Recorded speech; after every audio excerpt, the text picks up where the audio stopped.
Il Museo M9 di Mestre ospita oggi gli Stati Generali dei Boschi di Pianura, un'interessante iniziativa che punta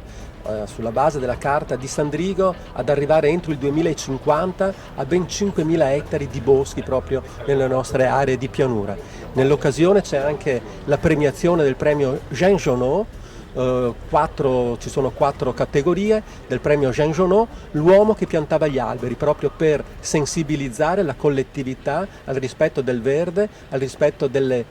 piante così importanti anche in questa fase di cambiamenti climatici. Abbiamo avuto 50 candidati, quindi veramente non ci aspettavamo una partecipazione di questo genere ed è stato veramente difficile scegliere le storie da premiare, che ricordo sono storie di persone, sono singole persone che, come Gerard Bouffier, il pastore di Jean Genot, in silenzio, con umiltà, con perseveranza hanno piantato alberi. Oggi qui a Mestre si parla di boschi di pianura a 4 anni dalla Carta di Sandrigo. Cosa è successo in questi 4 anni intanto?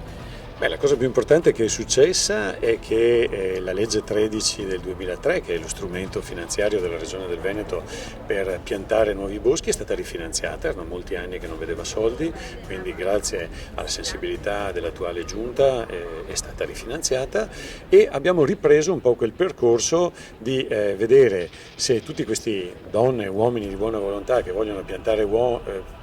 nuovi boschi, un po' quello che faceva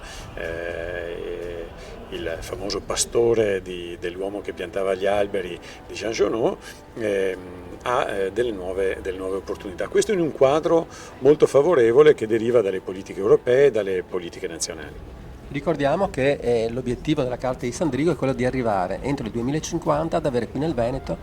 nelle aree di pianura, 5.000 ettari di boschi. Oggi innanzitutto quanti ce ne sono e ci arriveremo mai a quei 5.000?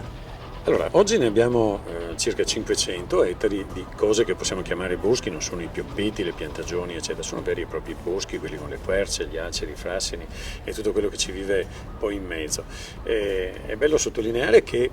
questo è già 10 volte di più di quello che avevamo 30 anni fa, quando il Veneto era completamente deforestato, restavano sì e no 50 ettari di boschi di pianura nella nostra immensa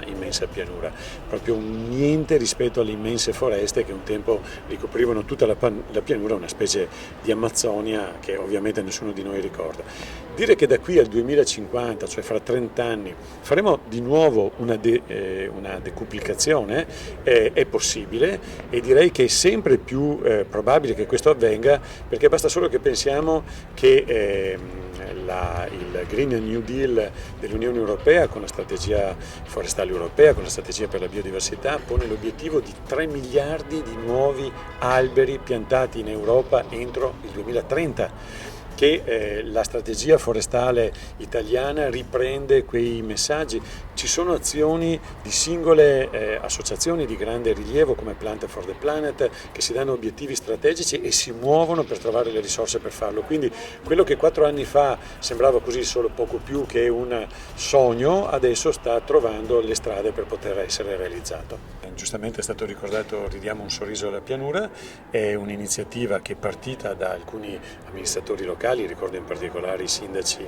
di Carceri e di San Bellino in provincia di Padova e in provincia di Rovigo. Questa iniziativa è stata sposata dalla Regione del Veneto, che ha fornito a Veneto Agricoltura le risorse per produrre quelle decine e decine di migliaia di alberi. Quest'anno saranno 70.000 alberi che oltre 10.000 cittadini pianteranno nel territorio di oltre 350 comuni. Gli Stati Generali di Boschi di Pianura, quindi il Museo M9 è veramente vicino al mondo delle foreste. Sì, assolutamente. Abbiamo cominciato in pieno lockdown a museo chiuso con questa foresta in attesa ed era per noi un segnale, come dire, fisico, culturale, sociale, politico, per dire che il museo non è solamente un museo tradizionale, ma è una casa aperta ed è un luogo che respira, e quindi per noi sposare la causa degli alberi, sposare la causa dell'ambiente è centrale. Lo facciamo con le nostre attività didattiche con le scuole, lo facciamo nelle nostre mostre, l'abbiamo fatto con questa installazione e con la giornata di oggi insieme a Veneto Agricoltura. In proiezione altre iniziative? Sì, il prossimo anno abbiamo l'idea di fare un'altra mostra che racconti, come dire, il mondo del legno e il mondo delle foreste nel territorio, di approfondire ulteriormente questa cosa, lavorando sugli alberi come storia del paese, come storia d'Italia, quindi è un'altra piccola mostra che avremo che si aggiungerà alle altre, e l'idea di continuare a collaborare con l'agricoltura e con tutte le realtà che in qualche modo stanno producendo concretamente cultura dell'ambiente nel nostro territorio.